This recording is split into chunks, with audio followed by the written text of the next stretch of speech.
Nous accueillons aujourd'hui Ernst Wolf dans notre studio. Merci d'avoir pris le temps de répondre à quelques questions brûlantes avec nous aujourd'hui. Merci beaucoup pour l'invitation. Oui, Monsieur Wolf, vous êtes l'un des plus grands experts en matière d'actualité financière et de décisions politiques financières. Et c'est de cela que nous aimerions vous parler aujourd'hui. La situation mondiale actuelle se caractérise en effet par un énorme désordre. Il y a les guerres en Ukraine, à Gaza, le monde qui devient chaque jour plus numérique. Sans compter les montagnes de dettes qui s'accumulent à l'échelle mondiale. On ne pourrait plus s'arrêter de les énumérer. Et puis, nous avons ces personnages intéressants qui hantent les médias partout, comme Trump, Musk, Poutine, qui divisent les esprits. Il y a tellement d'acteurs, d'événements, de développements en cours qui nous préoccupent beaucoup et qui nous font nous poser cette grande question. Est-ce que tout cela serait lié d'une manière ou d'une autre? Et c'est pourquoi l'entretien d'aujourd'hui a pour but de replacer les événements importants dans un contexte global. Je suggère donc de commencer par la guerre en Ukraine. Quel est le point commun entre les guerres en Ukraine et à Gaza? En tout cas, le profiteur. Le profiteur en arrière-plan, ce sont bien sûr les grands groupes d'armement. Et derrière les groupes d'armement, on trouve pour l'instant les grands gestionnaires de fortune de Wall Street, avec BlackRock en tête, suivi de Vanguard et State Street. Et d'autre part, bien sûr, les grands groupes numériques, c'est-à-dire les Magnificent Seven de la Silicon Valley. Tous les groupes d'armement sont aujourd'hui directement dépendants de l'industrie numérique. Sans l'industrie numérique, rien ne fonctionne plus. Et ce complexe gagne des sommes incroyables en ce moment. D'une part avec la guerre en Ukraine, mais aussi dans la bande de Gaza. Et bien sûr aussi si la guerre au Proche-Orient devait se poursuivre au cas où il y aurait une guerre contre l'Iran. J'ai les pires craintes, parce qu'ils ont tout simplement pris goût au sang et savent qu'il y a beaucoup d'argent à gagner de cette manière. En ce qui concerne l'Ukraine, il faut dire que même si la guerre se termine un jour, il est déjà clair que les mêmes suspects continueront alors à gagner de l'argent. Parce je crois que c'était en octobre 2023, M. Zelensky a confié la reconstruction de l'Ukraine à BlackRock. Oui, et nous avons aussi une citation intéressante de Zelensky. Pouvons-nous l'afficher brièvement? La situation qu'il a apportée au discours de la Nation 2022. Nous sommes déjà, et nous continuerons à l'être, à la pointe de la transformation numérique de notre État et de notre société. C'est un phénomène très intéressant que deux États soient actuellement à la pointe de la numérisation. L'un des États est Israël, l'autre l'Ukraine. Tous deux sont en guerre. La guerre signifie que la protection des données est suspendue et que les groupes de données, c'est-à-dire les groupes qui récupèrent toutes les données, peuvent y travailler plus ou moins librement. Ce qui est intéressant, c'est qu'il y a à Kiev un petit quartier qu'on appelle la petite Silicon Valley, où se trouvent tous les grands groupes informatiques de la Silicon Valley et où ils peuvent effectivement travailler sans aucune contrainte. L'entreprise Clearview, qui pratique la reconnaissance faciale, en est un petit exemple. Ils se sont heurtés à des limites juridiques en Amérique, ils sont allés en Ukraine et ont perfectionné la reconnaissance faciale. Une situation gagnant-gagnant. Oui. Incroyable. Dans vos conférences, vous parlez souvent du complexe numérico-financier. Pouvez-vous nous l'expliquer très brièvement? Qu'est-ce que vous entendez par là? Nous avons dépassé le siècle américain. C'était le siècle des banques américaines. Il faut dire que le XXe siècle a été entièrement placé sous le signe des banques américaines de Wall Street. Elles ont été les grands bénéficiaires de 2 guerres mondiales. Elles ont plus ou moins dominé le monde. Mais à partir des années 70, nous avons assisté à ce qu'on appelle la financiarisation, c'est-à-dire que l'économie financière est devenue de plus en plus forte. Et dans le cadre de cette financiarisation, de nouveaux produits financiers ont sans cesse été autorisés. Et c'est là que les fonds spéculatifs, par exemple, ont été autorisés. Et c'est ce qui a permis aux gestionnaires de fortune de se renforcer. On peut donc dire qu'à partir de 2000, à peu près au tournant du millénaire, les gestionnaires de fortune sont devenus les plus puissants à Wall Street. Et l'un d'entre eux, et bien sûr le leader, c'est BlackRock. BlackRock a pour actionnaire principal Vanguard, le deuxième plus grand gestionnaire d'actifs. Tous deux sont à leur tour les principaux actionnaires du troisième et du quatrième plus grand gestionnaire d'actifs, à savoir State Street et Fidelity. On ne peut donc pas concentrer plus de pouvoir dans ses mains. De plus, ils sont également frères et sœurs de la Silicon Valley, puisque BlackRock, Vanguard et State Street sont les principaux actionnaires de 6 des 7 plus grands groupes de la Silicon Valley. Il y a eu donc une symbiose entre l'ancien instrument de domination, à savoir l'argent, et le nouvel instrument de domination, les données. Nous vivons donc maintenant depuis 30 ans ou plus dans une nouvelle ère dans laquelle les données sont devenues de plus en plus importantes. Et à mon avis, les données sont aujourd'hui à valoriser même au-dessus de l'argent. L'argent est donc un outil de pouvoir, et le deuxième outil de pouvoir et le plus important actuellement, c'est les données. Cela signifie que vous avez déjà évoqué un lien entre l'IA et tout le développement et le système financier. Y a-t-il d'autres liens ? Le lien le plus important entre l'IA et le système financier réside simplement dans le fait que Aladdin, c'est-à-dire le système d'analyse des données financières de BlackRock, que M. Fink a fondé en 1988, a été téléchargé dans le cloud de Microsoft en 2023 et a également été connecté par ce biais à l'intelligence artificielle. Cela signifie en fait qu'aucun courtier ou opérateur boursier humain normal ne peut plus rivaliser avec BlackRock. Donc, toutes ces informations qui sont transportées en l'espace de quelques nanosecondes, aucun cerveau humain ne peut les suivre. Et nous avons vu la semaine dernière à quel point cela profite à BlackRock. La semaine dernière, la troisième plus grande banque des États-Unis, à savoir Citibank, a confié l'ensemble de sa gestion d'actifs à BlackRock. Il s'agit de 80 milliards de dollars américains. Il est tout simplement confié à BlackRock, car BlackRock a plus de visibilité sur les flux financiers mondiaux que quiconque.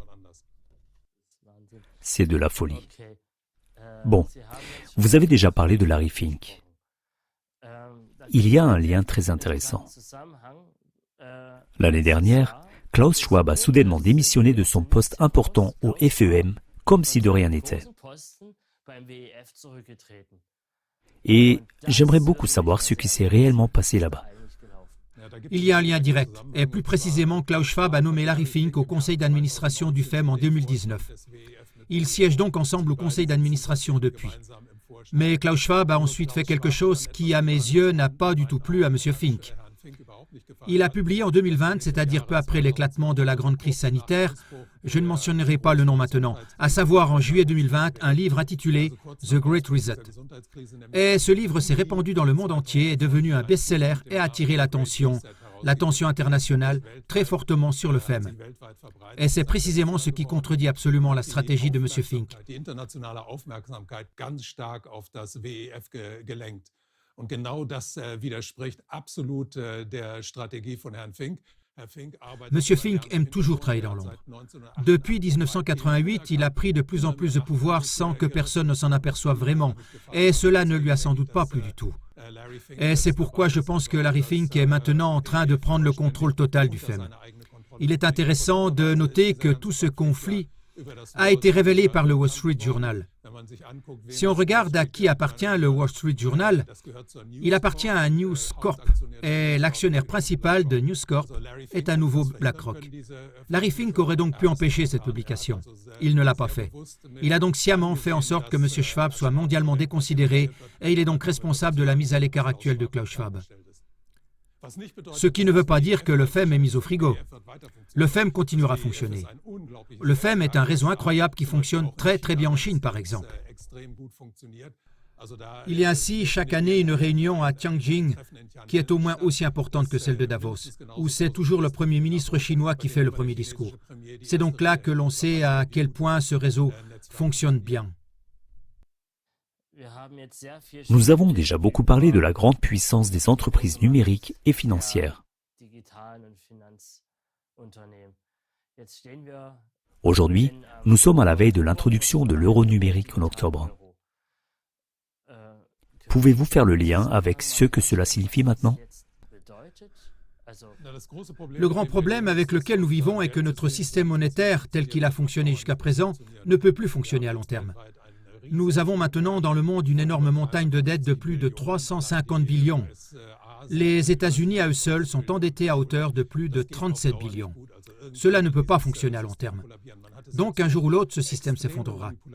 On l'a maintenant maintenu en vie par des manipulations extrêmes, mais on est en train de développer un nouveau système en arrière-plan. Et chose intéressante, nous venons de parler de Larry Fink et Klaus Schwab.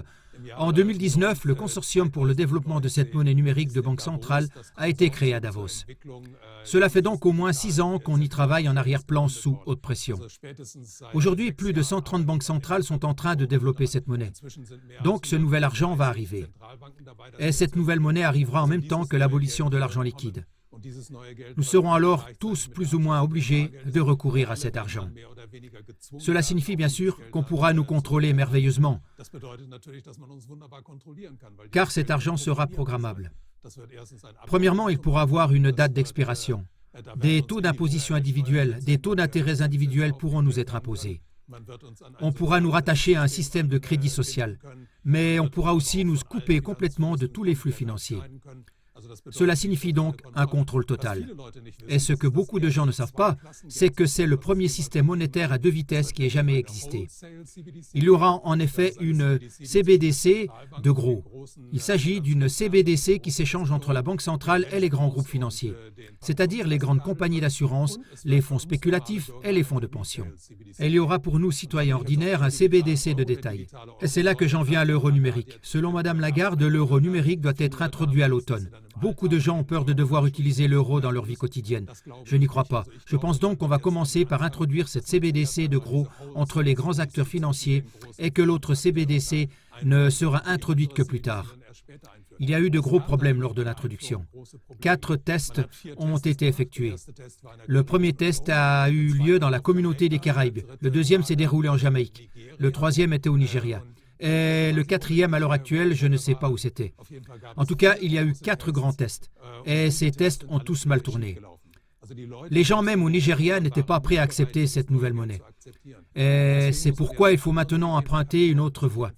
On ne peut pas proposer ça aux gens comme ça. On ne peut pas non plus le faire par la pression, comme au Nigeria. C'est ainsi que l'argent liquide a été très fortement limité. Soudain, des frais qui n'avaient jamais été facturés auparavant l'ont soudain été. Malgré cela, on n'a pas réussi à diffuser largement cet argent au sein de la population. Et c'est pour cela qu'on prend notre chemin. Et l'autre voie maintenant passe par ces stablecoins. Il n'est donc pas étonnant qu'un président des États-Unis comme Trump fasse en ce moment une telle propagande pour les stablecoins. Les stablecoins ne sont rien d'autre que l'introduction du CBDC par la petite porte. Car les stablecoins sont tout aussi programmables que le CBDC. Alors pour résumer, nous aurons un nouveau système monétaire. Oui. Qu'est-ce qui fonctionne très différemment? J'ai encore une question. Cela fait des décennies, je crois, que vous parlez de l'effondrement du système financier actuel. Mais jusqu'à présent, le citoyen lambda n'a rien remarqué.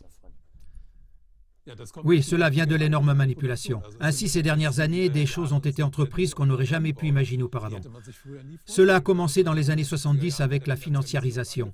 Par exemple, jusque dans les années 80, les rachats d'actions étaient interdits, car ils étaient considérés comme une manipulation déloyale des marchés. Ils ont ensuite été brusquement autorisés. Avant, il n'y avait pas de fonds spéculatifs. Puis, ils ont été brusquement autorisés. Avant, on ne s'endettait jamais autant qu'aujourd'hui. Aujourd'hui, les dettes sont simplement déclarées comme des actifs spéciaux. Il y a donc une manipulation incroyable. Et j'ai moi-même été stupéfait de voir jusqu'où on est allé. Mais bien sûr, il y a une fin à tout cela. Un jour, ce système ne fonctionnera plus de cette manière. Et les initiés le savent. Ils ne font que repousser l'échéance. Nous vivons maintenant la phase finale de ce système.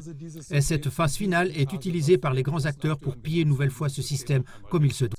Nous vivons donc dans le pillage absolu de tout et de tous au sein de ce système. C'est une déclaration crue. Et cette mise en place du nouveau système monétaire retarderait encore les choses, si je vous ai bien compris. Oui, je ne sais pas comment on va l'introduire maintenant. Je ne sais pas si ça va marcher avec ces stablecoins, si on va introduire ça par la petite porte. Il y a plusieurs scénarios possibles. Alors, bien sûr, il se peut qu'un cybercrash majeur se produise à un moment donné et qu'on nous explique à tous « Nous sommes désolés, vos comptes bancaires ne peuvent plus être maintenus sous leur forme actuelle. Nous ne pouvons plus faire tout cela que par le biais de la CBDC. » Ce serait une possibilité. Une autre possibilité consiste à recourir à des mesures extrêmes, de faire la guerre et de dire, dans le cadre de cette guerre, que nous sommes désolés et que pour pouvoir continuer à exister, nous devons recourir à cette nouvelle monnaie. Mais il y a aussi la possibilité de le faire par n'importe quel autre moyen. Par exemple, avec la hausse du chômage. Nous assistons actuellement à de nombreuses faillites et à une très forte augmentation du chômage.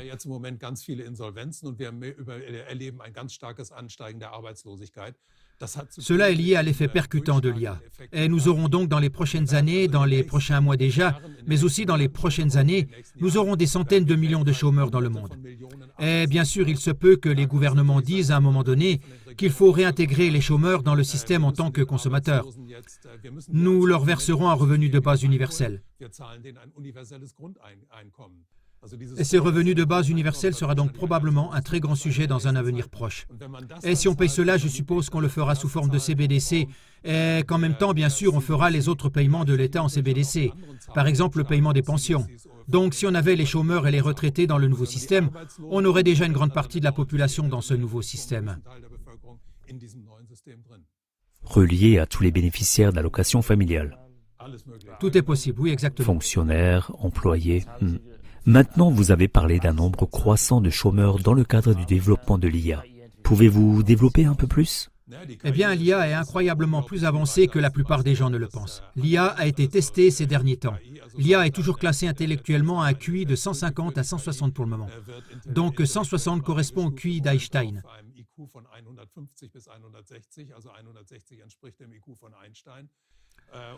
Et il faut savoir qu'en ce moment, les connaissances en IA doublent tous les 3 ou 4 mois. Cela signifie donc que nous sommes sur le point de voir le QI de l'IA dépasser de loin celui de l'homme.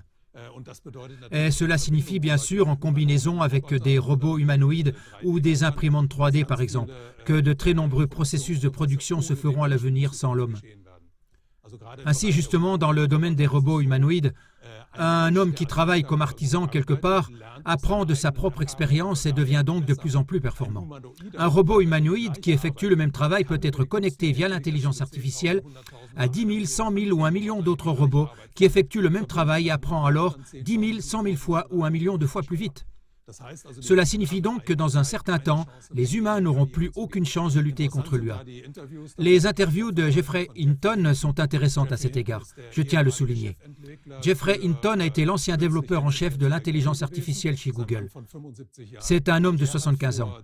Il a quitté son poste il y a 2 ans, en mai 23, en disant que tout ça était trop dangereux. On a récemment demandé à Jeffrey Hinton ce qu'il recommanderait à son petit-fils de faire maintenant, quel métier il devrait choisir. Et il a alors dit « Je conseillerais à mon petit-fils de devenir plombier, mais je ne pourrais pas lui garantir plus que d'avoir du travail pendant environ 5 ans. » C'est là qu'on voit à quelle vitesse incroyable cette évolution se produit. Malheureusement, les gens n'en sont pas du tout informés.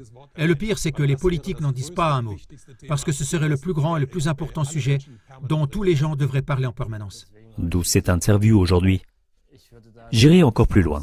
Nous venons d'entendre que l'UE souhaite introduire une identité numérique pour chaque citoyen à partir de 2026. Est-ce que c'est lié d'une manière ou d'une autre à toute cette évolution ? Oui, tout est lié. L'identité numérique est donc tout à fait nécessaire parce que lorsque la CBDC arrivera, cela signifie que chacun d'entre nous aura un wallet sur son téléphone portable ou sur son smartphone.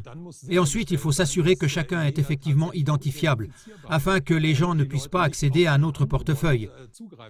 Si le gouvernement coupe tous les flux financiers à quelqu'un qui est considéré comme un protestataire ou une tête de mule, cette personne pourrait, s'il n'y a pas de carte d'identité numérique, aller voir son ami ou un membre de sa famille et lui dire « Tu peux utiliser ton compte pour effectuer des paiements à ma place ?»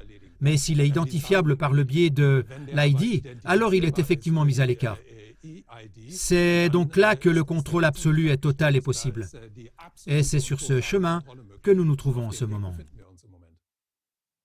Et ce que nous voyons actuellement en Allemagne, c'est que l'AfD connaît une ascension sans précédent. Quelle est la position de l'AfD par rapport à tous ces développements ?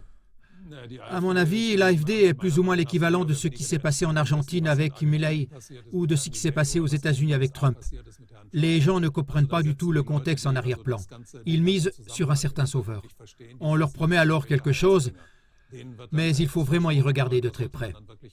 Avec l'AfD, il faut vraiment regarder de près. Premièrement, l'AfD est pour le service militaire obligatoire. Deuxièmement, elle est pour l'OTAN, c'est-à-dire pour l'alliance qui a toujours été dirigée par les États-Unis. Et troisièmement, je n'entends jamais l'AfD critiquer les entreprises du numérique. Au contraire, Mme Weidel s'est même entretenue avec Musk à Riesa, où s'est pratiquement jeté à son cou et s'est réjoui de ce que Musk ait dit quelque chose sur l'AfD.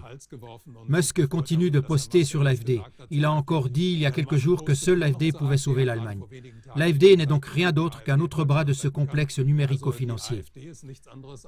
Personne ne doit donc croire que quelqu'un qui siège aujourd'hui au Parlement va nous apporter de grands changements.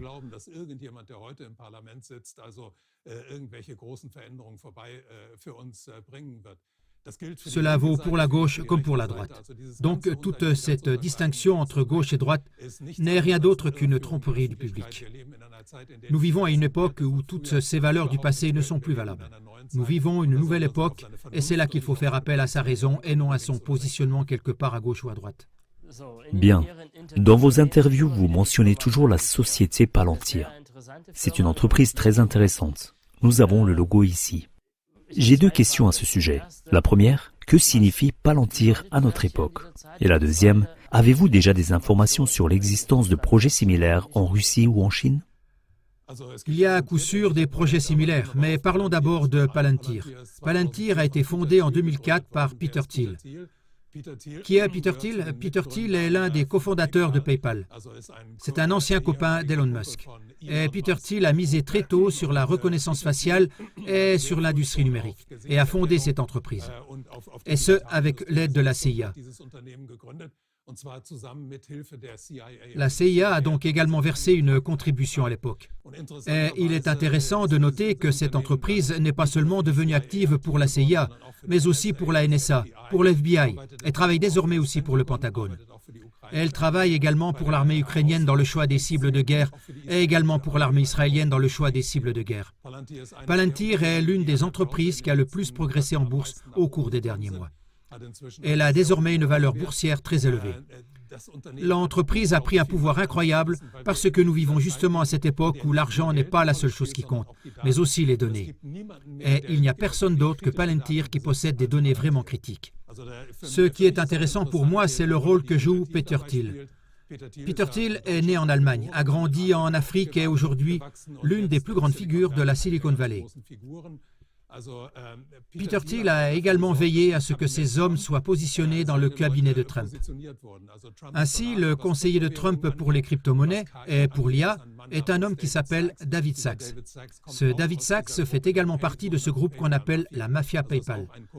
C'est donc aussi un ami de Peter Thiel. Et je dois dire que celui qui possède autant de données que Peter Thiel a au moins autant de pouvoir que celui qui possède autant d'argent et exerce autant de pouvoir dans le système financier que Larry Fink. Je pense que si on devait se demander aujourd'hui qui sont les hommes les plus puissants au monde, Larry Fink et Peter Thiel seraient pour moi tout en haut. Maintenant, vous avez mentionné la mafia PayPal. Pourquoi la mafia?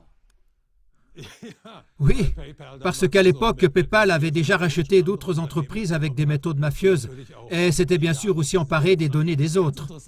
Il est intéressant de noter que Peter Thiel a par exemple été l'un des cofondateurs de Facebook.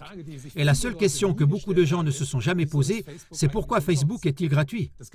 Les gens ne se sont jamais posé la même question au sujet de WhatsApp. Personne ne se demande pourquoi WhatsApp est gratuit. Ces choses sont gratuites parce qu'elles permettent de récupérer des données. Et ces données permettent de gagner en arrière-plan beaucoup d'argent. Et avec ces données, on s'approprie ainsi aussi beaucoup de pouvoir. Il est donc intéressant que Peter Thiel soit l'une des personnes qui ont vraiment mis la main à la pâte dès le début. Il n'est donc pas seulement le fondateur de PayPal, mais aussi le premier cofinanceur de Facebook, donc très étroitement lié à Zuckerberg.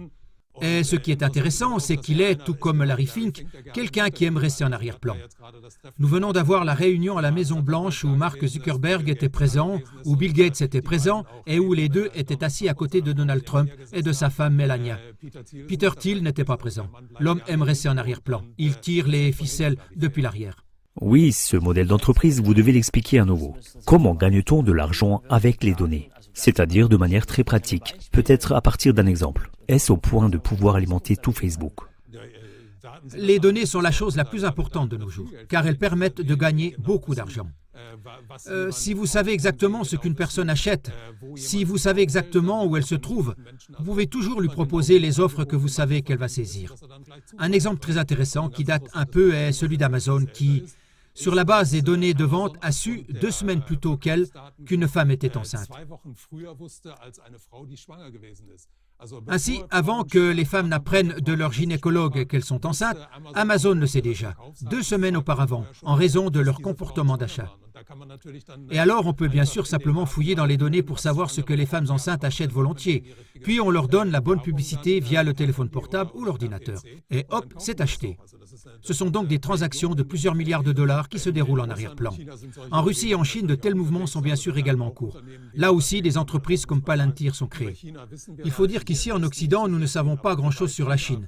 Mais on a pu voir lors de la grande crise sanitaire où en est la Chine en matière de reconnaissance faciale et de développement de l'IA. En Chine, c'est allé si loin qu'à Shanghai, par exemple, quand il y avait les confinements et qu'on disait aux gens « Vous ne pouvez pas sortir de votre appartement, vous ne pouvez pas non plus aller sur le balcon », si quelqu'un allait sur le balcon, un drone arrivait et annonçait très fort le nom de cette personne, afin de faire savoir à tous les voisins qu'il y avait là quelqu'un qui enfreignait la loi. On peut donc voir que la Chine n'est pas en reste. Au contraire, la Chine a aussi le système de crédit social, ce que certaines personnes contestent. C'est un non-sens absolu quand on sait tout ce qui s'est passé en Chine, rien que dans le cadre de la crise sanitaire. Par ailleurs, un avertissement urgent concerne l'ID. Ainsi, en Chine, on a utilisé le code QR pendant la crise sanitaire de la même manière qu'on veut utiliser l'ID plus tard. En Chine, plusieurs banques ont fait faillite suite à l'effondrement d'un grand promoteur immobilier. Les personnes qui avaient leur compte dans ces banques ont perdu tout leur argent. Ces personnes voulaient manifester et elles ont constaté le matin sur leur téléphone portable que leur code santé était sur rouge. Elles ont donc ainsi été empêchées de manifester. Voilà donc le monde dans lequel nous allons glisser si cette ID devient effectivement une réalité. Bien. Encore un commentaire final. Sous l'une de vos vidéos, j'ai trouvé une phrase intéressante. Elle dit que c'est bien beau tout ce qui se passe, mais qu'il n'y a qu'une chose à faire, c'est de profiter de la vie tant qu'il est encore temps. Qu'en pensez-vous? Oui, j'essaye de le faire, mais j'hésite quand même un peu avec la deuxième phrase. Tant qu'il est encore temps. Je pense que ça va durer assez longtemps. L'humanité a déjà traversé de très grandes crises et ça a toujours continué. Et ça continuera après cette crise. Je suis moi-même né en Chine et le caractère chinois pour crise se compose de 2 caractères.